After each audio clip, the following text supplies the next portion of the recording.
The broadcast is now starting. All attendees are in listen-only mode. Good morning, everyone. This is Benish from WSI ALM, and I'm joined by my colleague Armando Alas. We had Thanksgiving here this past Monday, yesterday, as a matter of fact. So for all the Canadian ICs that are signed on to our webinar today, a very happy belated Thanksgiving to you. I know the US ICs have it a month later, but yeah, we celebrate a Thanksgiving a month in advance. So we had it yesterday, had a long weekend. So again, a very belated happy Thanksgiving to all the Canadian ICs that are signed on today with us. Excellent. Good morning, everyone. Looking forward to a great LaunchPad today, and definitely lots of information and also news and upcoming. We also have some updates on upcoming webinars as well. All right, good stuff. Yep. So as Armando mentioned, today's webinar is really, really interesting, so I definitely suggest paying real special attention to the next 20-30 minutes as we go by and cover some of the latest news and events that are taking place in the digital marketing industry. There is big news today in the webinar, especially concerning mobile.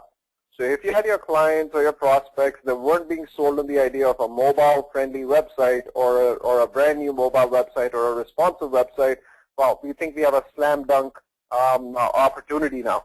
So we got some information that we're going to share with you today. You can basically take this information to your prospects, to your clients, show them this, and trust me, they're going to be convinced that they need to have mobile-friendly websites. And if this doesn't convince them, I'm not really sure what will. So stay tuned. We got that news coming up. Armando's also mentioned that we have some announcements as far as some guest speakers that we're going to be launching in the LaunchPad webinar is concerned, which is totally correct. As mentioned, and at the global convention in Boca, we got a lot of feedback, a lot of positive feedback from the ICs on the webinars that we do every Tuesday. And one of the feedback pointers that we received was to try and see if we could incorporate some external speakers into our webinars and try and make this even more informative than it already is. And that was some great feedback that we received. So starting next week, what we'll try and do is that we'll be trying to get in perhaps 1 to 2 speakers a month on our LaunchPad webinars. These are going to be subject matter experts that we'll be bringing into our LaunchPad webinar. We'd be asking them a series of questions, and we can email you the speakers in advance. So if you have any specific questions for these speakers, these guest speakers that are going to be a part of our LaunchPad webinar series, you can definitely shoot across an email with your questions, and we'll ask them these questions in our webinars. But that's going to be starting as of Tuesday next week, so stay tuned. We'll be sending out an email to everybody via K2 and Google Groups on who our guest speaker is going to be in our LaunchPad webinar next Tuesday. And so yeah, definitely stay tuned for that information. Okay, so let's just dive into the latest news and article section for the week. There's a lot that's been taking place in the past week. I'm not sure what happened here, but there's a lot of information that was circulating out. The industry has been really, really busy for the past week, and we have the best of that information for you right here. Okay, so the first information piece that we wanted to talk about was something that Google's experimenting with. So if you type in any ailment-related keyword, you might have seen a little icon that comes up that says "Talk with a Doctor Now." So according to Engadget, the magazine that puts out a lot of good information as far as technology-related news and information is concerned, Google's trying out a new way for users to diagnose whatever ailments they may be suffering from, and this even involves talking to a doctor real time. Okay, so so when you type in an ailment-related search, there's an icon that's going to come up that is going to allow you to basically engage with the doctor, talk to a doctor in real time. You click on that, the doctor comes on either via a webcam or a Google Hangout, and then you basically start communicating with the doctor live, real time, right away, and you engage with the doctor. Now, they're trying to sync this with the Google Hangouts. So they're trying to see if they can basically sync it all together. Plus, they also have paid Google Hangouts, right? So that's Google's whole area where you can create paid Hangouts. And they're going to try and see how they can sync in the whole payment mechanism, for this doctor. So perhaps when you click on Talk with a Doctor Now, there might be another pop-up that says, do you accept this charge? This doctor is going to charge you X amount of dollars. Do you accept it or you don't accept it, right? And then if you do accept it, you'll have to put in your credit card information, and then you get connected with the doctor real time. So that's what Google's testing out, which is, again, pretty cool, because it's all about bringing the most relevant results to the users for Google, right? And this is also a way to monetize your Google Hangouts. So if you are an individual that wants to make money in this fashion, then you just basically have this feature enabled through Google Hangouts, and then Google's going to basically put you as one of the guys that's available to take on any visitors that are requesting to speak with a doctor right away. It's still in beta stages, so I'm sure we're going to see a lot more of this. It seems to be a pretty cool feature, but we'll keep you posted on how this turns out. Okay, so that was a really, really cool article that I thought we'd showcase in this webinar. A lot of the times we have ICs that talk about the local clients not really understanding the importance of SEO, especially the local guys. You know, it's like, and the author in this case uses the example of used car dealerships, and he talks about the fact that he was talking to this used car dealer, and this, as a matter of fact, was showcased at the SMX East conference. And so the author was talking to a local car dealer, and he's like, hey, why should I be struggling so hard to rank in terms of the auto dealerships? I'm the biggest auto dealership in my city, in my location, and I have the most variety of cars. Google just has to recognize that and rank me at the top, because I'm the biggest dealership. I have the most variety of cars, and I should be at the top spot in the local listings, right? So a lot of the times the clients don't really understand why local SEO is so important, how much traffic they're missing out if they're not ranking on local SEO, and the challenges that are associated with ranking for local SEO in the first place, right?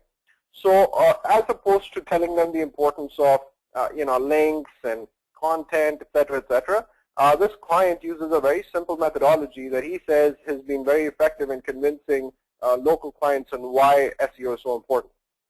One of the things that he shares, because this particular individual that did this blog post has been doing a lot of local SEO, he says that small mid-sized businesses that are further than 20 miles from the city center experienced a sharp drop in rankings for searches in that metro area. Okay, and this is right after the Pigeon update. So if the further away that you are from the city center in the metro area, the tougher it is for you to rank for keywords that are related to the city center, right? So like downtown related keywords, or like the city core related keywords, like auto dealership Toronto, etc., right? So knowing this fact that if you're further than 20 miles, it's even tougher for you to rank. So that's one of the first things that you utilize with a local client if they're away from the city center, right? The second thing that he talks about is, look, at the end of the day, there's only about 17 spots on the page 1 of Google. If you're looking at the organic listings and you're looking at the map pack, right? So you got about 10 organic listings, and you got probably about 7 or so spots that are showing up on the local pack, right? So you got 17 spots on page 1 of Google, right? After Pigeon, we all know that local directories are being showcased a lot and being given a lot of benefits. So you've seen sites like TripAdvisor, sites like Yelp, Yellow Pages, etc., like local directories being given a lot of prominence after this latest update. So we know that the 3 or 4 positions of the first page of Google are going to be going towards these directories. That leaves us with probably about 11 or 12 possible spots, right?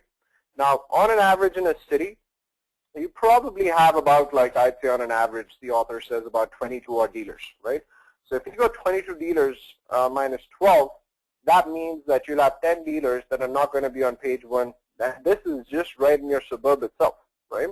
Because there's only about 12 spots that are available. Then on top of that, you bring in your larger metro area, because this is, let's say, just the city of Toronto, and then you expand it to the GTA, which is the Greater Toronto Area. So it's, I guess, your GMA, your Greater Metropolitan Area, right? Whatever that area falls under, with a lot of different, including the suburbs.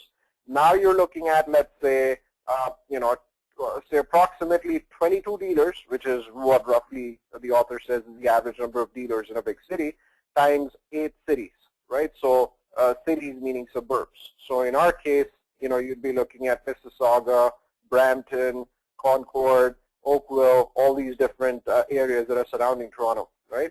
So now you're looking at 22 dealers in each of these locations and 8 cities. Now you're dealing with about 176 dealers, right? And if you're talking about a bigger city, it might be a much more concentrated suburbs, looking at New York, Jersey, et cetera, you're looking at a wider area. So now you're looking at 22 dealers per city, and let's say you're looking at about 11 cities that form your metropolitan area. Now you're dealing with 242 dealers. And all of these 242 dealers are fighting for 12 spots on Google. That's it. So this simple math, when you kind of explain it like this to a customer or a potential local SEO client, it kind of resonates with them because it's simple math. It's like, hey, there's 240 of you guys out there, and there's only 12 spots on the first page. And we all know that all the action is only on the first page. It's a lot easier as opposed to explaining to them as to why or the methodology of ranking for these for the top page in Google. Just explain it to them in simple math. So this tactic seems to have worked quite effectively for this particular company, and he suggests that we do it across the board with our local clients, and he shared this in SMX East.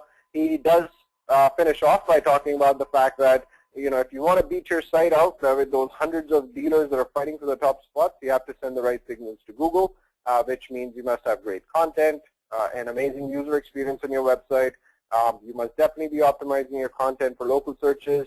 You must be active on social media, and you definitely must be getting a lot of positive feedback, a lot of great reviews from your customers, right? And that's kind of tying in with adaptive SEO, because adaptive SEO is a combination of all of these practices. So there's a combination of content, there's a combination of site speed. There's definitely a lot of focus on content. And then we also push the content that we create via social media all across.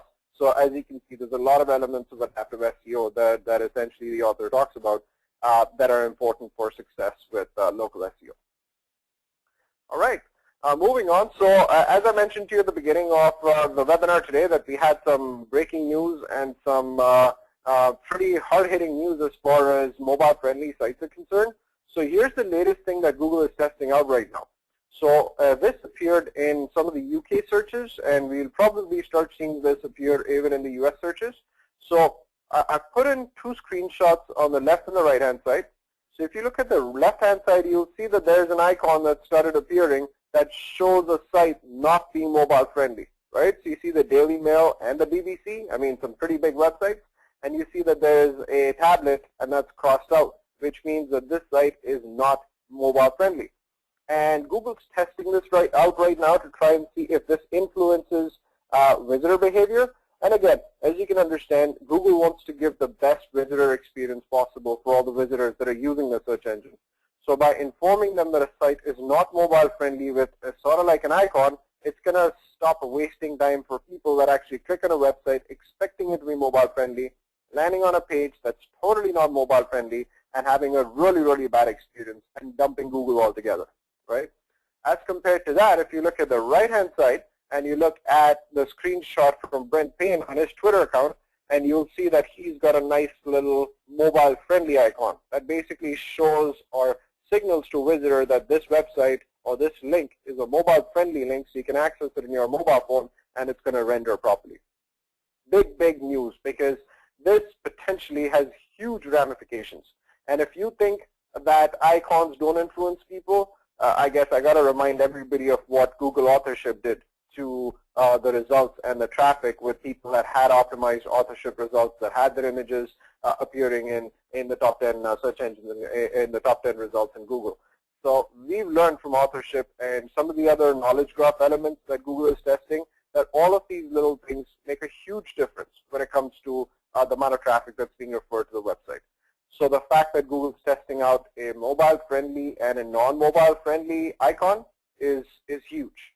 Now, they're just testing this out. This has just started appearing in some of the UK searches, but most likely it's going to start appearing in the US searches as well. And I think this is a great feature personally. I mean, who wants to waste time clicking on a website that isn't mobile-friendly and click on a site only to realize that it's not mobile-friendly, as opposed to me just browsing through the first page results, seeing an icon that says the site's mobile friendly, and I'll click on it.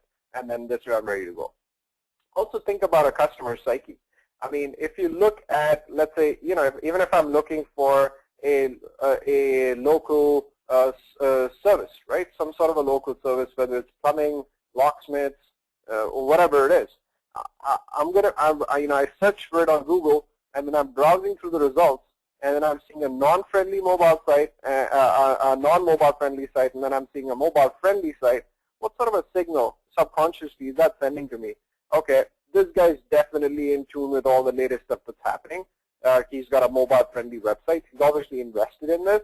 Here's a guy that I want to do business with. Here's a guy that I do want to engage with, because it's sort of like subconsciously sending me a message. This guy's, you know, up and out there. He knows what he's doing. He's got all the latest stuff happening. So I'm going to click on this guy and find out what he's all about, right? So there's also a subconscious message that's being sent out.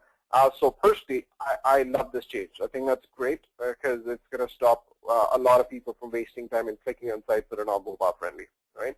So let's stay tuned for this, but this is a great screenshot to share with some of your clients and your prospects. Clients, so as to upsell them into either having mobile-friendly websites or having responsive websites. The case is out there, the jury's out there in terms of what you should be doing. You know, if you have a very targeted website and you want certain pages to show a certain way in tablets and mobile devices, then you're better off going with a mobile website so that you have exact control of how your content displays. If you're not so careful with that and you're okay with your content being displayed based on how the responsive elements kind of work together, then go ahead with the responsive website, right? But this can definitely be used to upsell your existing customers in order to basically get them mobile friendly as soon as possible, and two, to also pitch to your new prospects that are in the pipe, showcasing them this latest change that Google's doing, and then this way you can kind of prep them up for a mobile friendly website if they're in those stages. All right, so yeah, we thought that this news would be quite important and quite beneficial for us to share with you today. Great. Okay, so here's a little bit of industry gossip, right? So I would say not directly associated with you, but there's been a lot of conversations, and we ourselves have faced this question quite a bit. So I'm not sure if some of you ICs, and if you have, just give a little shout out in the chat box right now, where your prospects, when you're doing business with them, ask you, hey, how come you're not ranking in this website top SEOs, right? We've been asked that from our prospects. I wouldn't say often, but this question's definitely come up. So Top SEOs is a website that apparently ranks websites based on the number of clients that they have, the kind of quality of work that you're doing. It's been in existence for about 7 or 8 years. They have a lot of different properties that they own. There's Top SEOs, there's Best SEOs, et cetera, and it's basically an SEO ranking and a review portal, okay? So Top SEOs has, right from the beginning, had a pretty bad industry reputation, right? Even though you have some pretty big names listed with Top SEOs, like the likes of Bruce Clay and some of the other companies that are ranked in Top SEOs. Bruce Clay is ranked #1 in the US under the SEO category. They have a ranking for every single category: SEO, PPC, web development, et cetera, right? So Top SEOs had built up a pretty shady reputation in the industry because the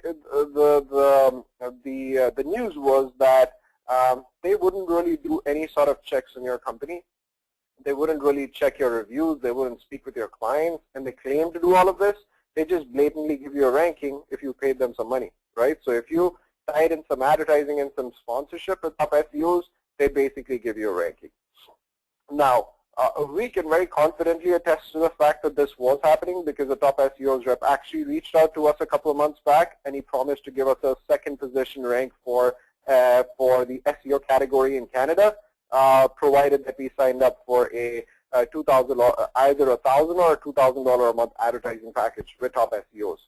Now, a lot of the companies have stayed on there because they do get ROI. I mean, the local clients or the clients that are browsing the internet don't know any better, right? So they do go to Top SEOs and they see who's listed out there, and they want to deal with reputable companies. They're assuming that Top SEOs has done their due diligence, and they say, they do what they claim that they do, which is to rigorously vet the companies before coming up with these rankings.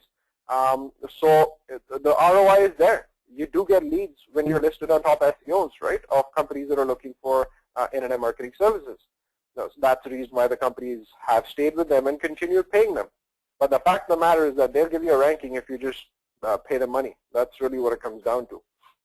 So there's this individual called Mark Jackson. He runs a company called Vision Interactive, and VIZIO, Vision Interactive. He's been after top SEOs like crazy. He's done a ton of posts in the industry and on his blog, the Vision Interactive blog. For a very long time, he's posted 8 or 10 blogs. Finally, this happened last week. Google de-indexed top SEOs. So their site was gone right from the top SEOs index. It disappeared, right? Very soon they took the top SEOs content and they launched another domain, and Google banned that domain as well. Okay, so they were at PubCon, and then there's this latest picture of their booth in PubCon. So as soon as this happened, this whole fiasco with Google, they shut down their booth at PubCon, and that's a picture that was posted out there in the blogging circles. So you can see the top SEO's booth shut down. Now, again, I don't know the validity of this picture. Maybe it was the end of the day, so obviously it was shut down. But apparently they shut down their booth at PubCon. They left the conference, and they're trying to see as to how they can get back. And according to top SEOs, they have not been banned by Google. They're in discussions with them, but then again, who knows? So this is a pretty serious issue for top SEOs, and apparently Google's taken notice of this, and they've basically banned this website from, and their related properties from Google. Now they are trying to get back in another brand name, and they're trying to get back up there, but again, we'll see how this whole thing transpires. There's a lot of dirt going on. Mark Jackson's posting up on Search Engine Watch and Search Engine Man. He's the one that actually reported that top SEOs had been delisted from Google, and there's obviously no lack of bad blood with Mark Jackson and the CEO of top SEOs. He's not directly engaging with Mark, but it's obviously directed from the CEO to Mark. So it's a lot of nasty stuff happening between these two individuals and these companies. Our thoughts, I mean, it is right in a way, because if you claim that you are vetting these companies really seriously and you're talking to their clients and you claim to be doing all of this and then developing these rankings, well, then it's not correct that you're just taking money. And if you even just look at the Canadian rankings, I mean, some of the companies have like 5 or 6 clients, right? How can you be the best, the 5th best SEO company in Canada with 5 clients, right?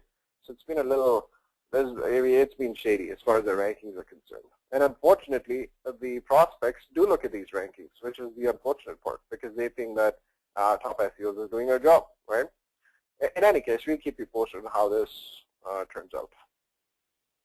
Okay, so in lines with what we mentioned as far as the mobile tabs or the mobile icons that are appearing in the websites, and some of the websites in UK, one of the engineers at a recent conference did confirm that mobile user experience might become a ranking algorithm factor for Google. And this is just quoting the Google rep. He's saying, because at Google we are aiming to provide a great user experience on any device, we're making a big push to ensure that the search results we deliver reflect this principle. We want the users to be able to enjoy the web wherever they are. All right, and this is quoting the Google engineer directly at one of the conferences. So here's a second slam dunk for our prospects and our current customers that are hesitant to make the move to mobile. And I think the third data point that can be added on when we are really pitching the mobile is showing them the percentage of traffic that's coming in from mobile right now. So if you do have analytics data available, you can show them. And I bet you it's probably around 30 or so percent, because that's the average that we're seeing with our clients as well. So most likely that's what the percentage is in your case as well, right? So showcasing the fact that Google's testing out the mobile friendly or the non-mobile friendly icon, that's the first thing. The second thing is quoting the Google engineer directly. A mobile user experience most likely going to be added to its ranking algorithm. And then finally showing them their own stats. Should be enough to convince them. And this is a nice little upsell. You got like 15 clients. There's 15 mobile friendly website upsells right there for you, right? Especially if the clients are spending money. Some more data points to add to this particular reason as to why Google's so interested in making mobile as a ranking algorithm factor. It's like mobile-friendly websites provide a much better user experience. 61% of users are unlikely to return to a mobile site that they have trouble accessing from their phone. This includes sites that use fonts that are illegible on mobile, or sites where users have to zoom in or pan around excessively. Mobile is a pretty important area. The mobile device penetration is over 50% in the US, and most users use the device for browsing websites. Right? So based on all of these data sets, Google's definitely considering this. Visitor usage patterns, imagine the amount of data that they have access to, right? And they basically mentioned that they would be adding mobile user experience to their ranking algorithm. Right? Great. We wanted to finish up. I believe this is the last news item for the week, but a very, very important news item. So if you might remember, this was, I believe, in 2003, 2004, there was a very important eye tracking study that was conducted by the company to actually show people as to what the hotspots in Google are. And I think we've used that eye tracking study so extensively in every single screenshot, and we've used this in our proposals. And this was essentially the golden triangle, right? And that was basically your organic listings from 1 to 3 or 4. That's really where all of the traction was happening. That's where the traction was taking place. And that's the screenshot that we'd be using to convince our clients in order to invest in SEO, because that whole golden triangle was the first 3 or 4 positions in Google. So there's a new eye tracking study that's being done with all of the knowledge graph changes that Google's doing, and its interface is changing, right? So there was a new eye tracking study that was commissioned and conducted, and Mediative reported on this quite extensively. We have the link in our presentation right here that you can use to download the entire study. But here's some of the observations that have come about. The first observation is people are viewing more searches on listings during a single session and spending less time viewing each one. Okay, so they're definitely reviewing more listings. The area has gotten broader, and that's primarily because Google's been changing their knowledge graphs. So you got stuff on the right-hand side, as you can see these screenshots on the right. There's the maps, there's the local listings, there's the knowledge graph with the scrolling pictures on the top. So because Google's kind of changing it, people are kind of looking at more stuff on the first page, right? Searchers are now spending just over 1.17 seconds viewing each listing. And in 2005, they were probably closer to 2 seconds. So now the attention span is even more limited for a visitor. So you only have about 1.17 seconds to grab that visitor's attention. What does this mean? Just make sure that the meta descriptions and the title tags that you're using for your pages are attention grabbing. Because if yours are not attention grabbing, somebody else's, and they're going to be getting this visitor. 1.1 seconds is all we have to get the visitor's attention and pique their interest, right? Businesses that are positioned lower on the search results pages, especially positions 2 to 4, see more click activity than they did several years ago, making this real estate much more valuable. So if you are positioned 2 to 4, because of the way Google's been changing the knowledge graph and the carousel, you are in a better position to get a lot more clicks than you were in 2005, right? The #1 organic listing still captures the most click activity, regardless of whatever the new elements are that are presented. So if you're #1, you're approximately getting about 33% of all traffic that's happening for that particular search, according to Mediative study. The top organic results are no longer always in the top left corners, so the users are looking elsewhere to find them. So as you can see with that heat map on the right-hand side, the eye tracking, you can see that the visitors are pretty open to looking at the right-hand side, looking at the top, just because of the way Google's been changing their interface, right? This is very, very key. Mobile devices have habitually conditioned searchers to scan vertically more than horizontally.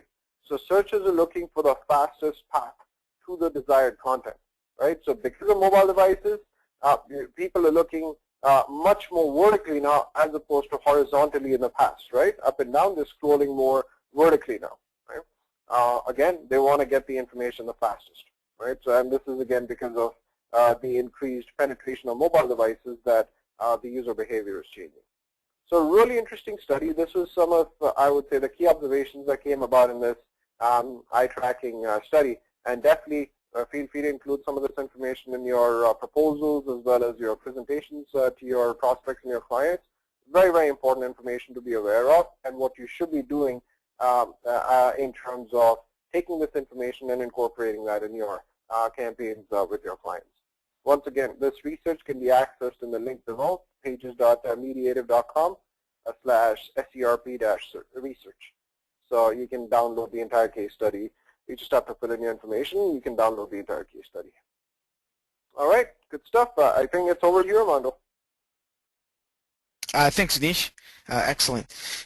Great. So basically, what I wanted to touch base today was on a specific case study that we showcased about probably about 5-6 months ago, and just give you an update on it. I thought it'd be a great idea because I know that sometimes ICs ask us, you've been presenting these case studies, and we want to know what's happening to some of these accounts.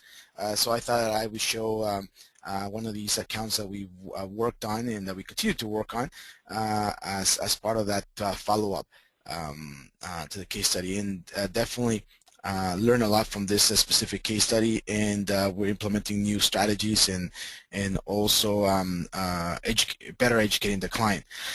Okay, so this was Choice Office Installations. So basically, they provide office installation services, wall systems, and warehousing to companies. So if you have additional furniture or additional, you need anything to do with wall systems, they actually help you. But on top of that, they also help you with warehousing some of your old, or unused equipment or furniture. And they're based out of Toronto.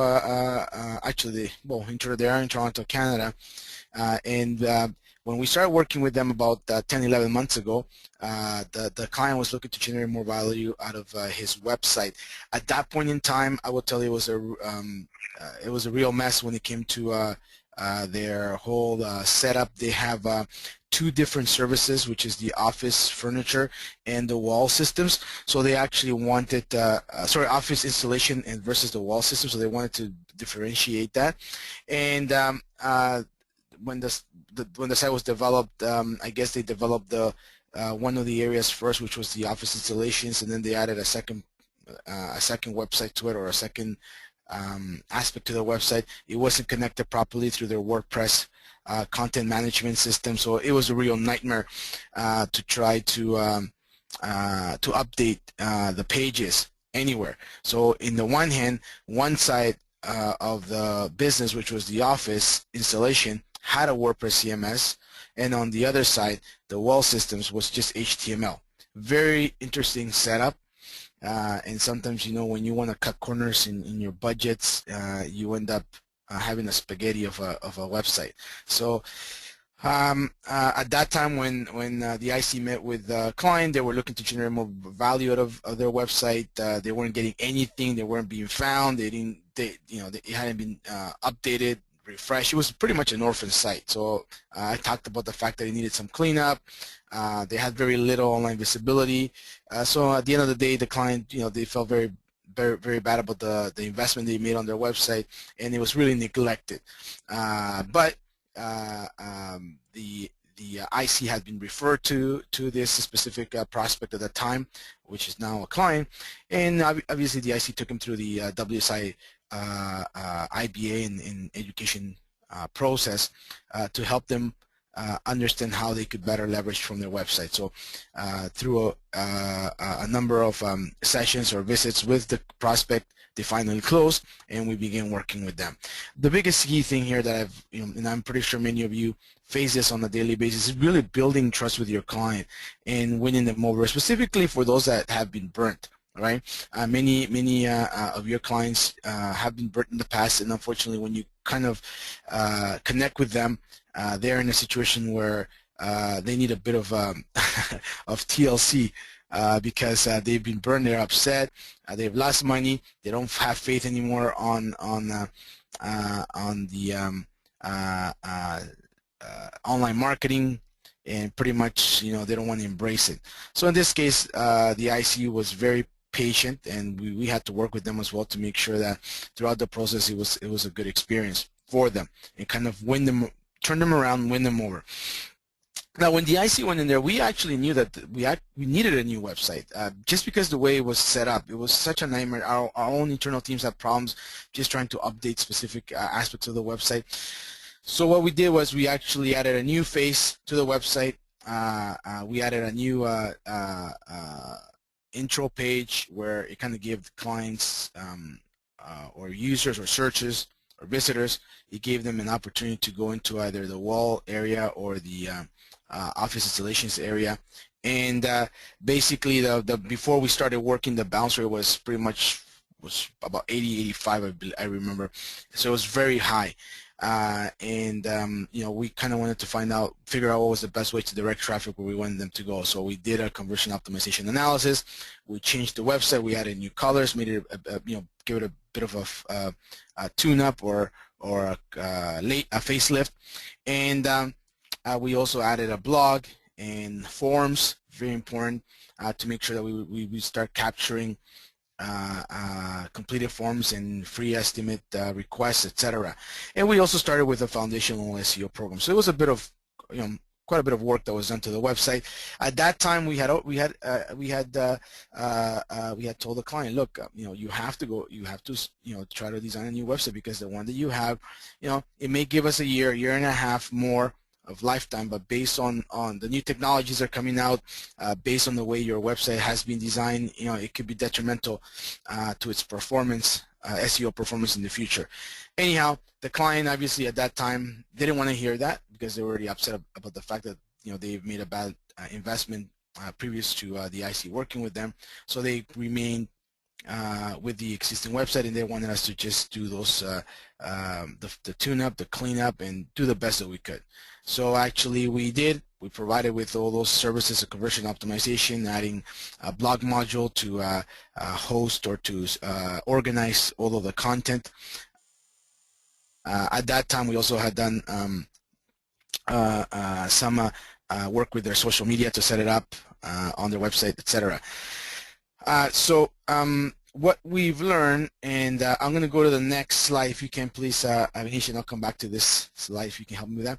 So this is what I shared with you back in March about, you know, the process of this website, where, you know, it looked like we were starting to gain some traction on this website, both organically, the organic search, meaning Google, Yahoo, and Bing, and then Google Organic as well. You can start seeing some, you know, positive trends, better than what they were having before, which was pretty much nothing.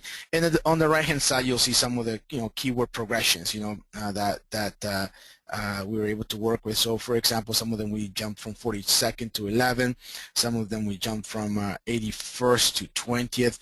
So the client was starting to see by month 3 some progression. So here's, you know, here's where the client starts to kind of gain more trust on the IC.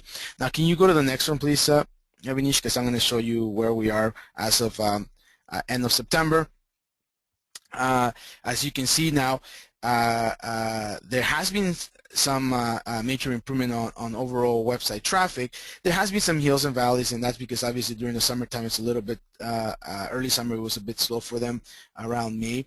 And I will tell you that it's very important as a consultant that when you have 1 or 2 months of decreased traffic, obviously there's a point of analyzing it, right? But it's very important that you don't do any knee-jerk effect, because you have to understand that there could be different factors affecting the performance of your campaign. It could be seasonal. It could be the fact that something's wrong with the website. It could be the fact that you know, any Google updates could have caused any issues. But the key thing is that, you know what, once you have 1 or 2 months of bad performance, that you don't just do any knee-jerk effect. You talk to the team. In this case, you know, you want to work with your production center to make sure that you know, there's you establish a strategy to kind of pull that up. And that's what happened after March. The website traffic decreased in April and May, and we're looking at reasons why things were happening and why traffic was slow. We consulted with the client, and part of it had to do with seasonal. Part of it had to do with the fact that during the month of May, the client went in the back end and actually accidentally removed the Google Analytics code to the website part that it's not managed by the CMS to the wall system side. So that had really hindered the numbers, right? And obviously, you know, the IC spoke with us. We went back, we did an analysis. We noticed that that had major impact. Now, let me tell you, we had already indicated to the IC that the analytics code was removed, but it took us a few days to kind of put it, you know, add it to the website again, just because of the fact that it took us about a week to determine that that was the issue, that the site was underperforming. But it was very important to know that, you know, the client was already telling us, well, should we change keywords? Should we change this? Should we change that?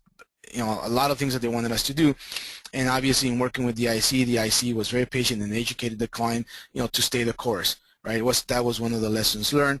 Obviously, we do typically at ALM, we do try to do reviews every 6 months or every 4 months, depending on the campaign, to make sure that we're on the right track when it comes to performance.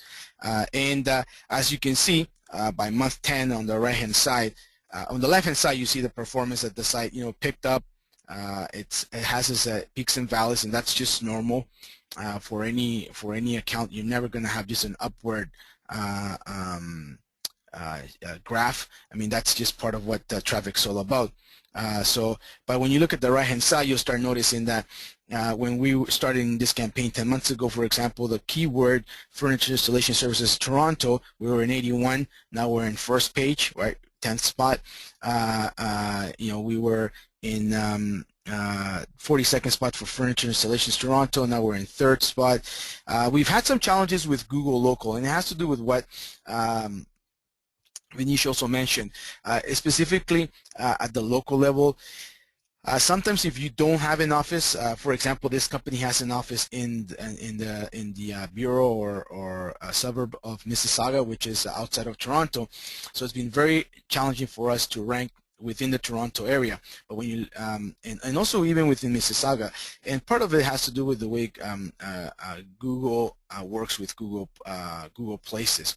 The organic rankings work with Google Places, and the best thing to do is, in this case, what we've done is really work with the Google support team to try to identify why the reasons, you know, these things are not performing. And obviously they've shared some best business practices, you know, anything from making sure that you are doing social media, optimizing your Google Places, etc. Things that we always talk about here at the webinar. But overall, organically, the site's it's very healthy. It's in a very healthy position. So this 10th month report that I'm actually showing was one that we showed the client because they wanted to kind of see, the IC wanted to go in there and before the 12-month period finish up for this 12-month contract, she wanted to already start kind of planting the seed of what we needed to do best. Right. So obviously we highlighted important improvements such as the fact that, you know, for the 3 locations that we're optimizing, which is Toronto, Mississauga, Montreal. I wasn't able to add Montreal here because of the space. But out of all these things, you know, 9 out of 10 keywords usually are on the first page. So that was, you know, the client was very happy. Now, here comes the next part of the equation. Clients are never happy, and they will never tell you that they're happy sometimes, right? So the next thing that we did was, you know, he had told us that, oh, well, you know what, I'm not getting any calls, my phone's not ringing. So that was about 5 months ago that he kind of had told us that comment. So what we did was we started looking at the conversion elements and started tracking, you know, completed forms, and although we gave him some general reports because the IC made sure that her email or a special email that she set up will get copied on all the forms, then we could go back to the client and say on a monthly basis, look, this month we got 10 forms, this month we got 7 forms, how many phone calls did you get, right? So you're holding the client accountable, how many phone calls did you get that you know, your receptionist asked, you know, where they heard from Choice Office. So it was really about educating the client and basically also speaking with the client to make sure that they committed to keeping track from their end. And as you know, and I'm pretty sure many of you get this, clients don't do that. So the next best thing to do was to actually the IC copy yourself on every form that goes out and basically has access to it, so they can go back to the client and be ahead of the curve before the client comes back with some type of remark regarding conversions. In addition, we actually measure their thank you page and their contact us page to make sure that we could also kind of show some numbers in that area. Obviously, due to client confidentiality, I can't share these numbers, but these are things that we've done with this client to have the upper hand and continue to educate them.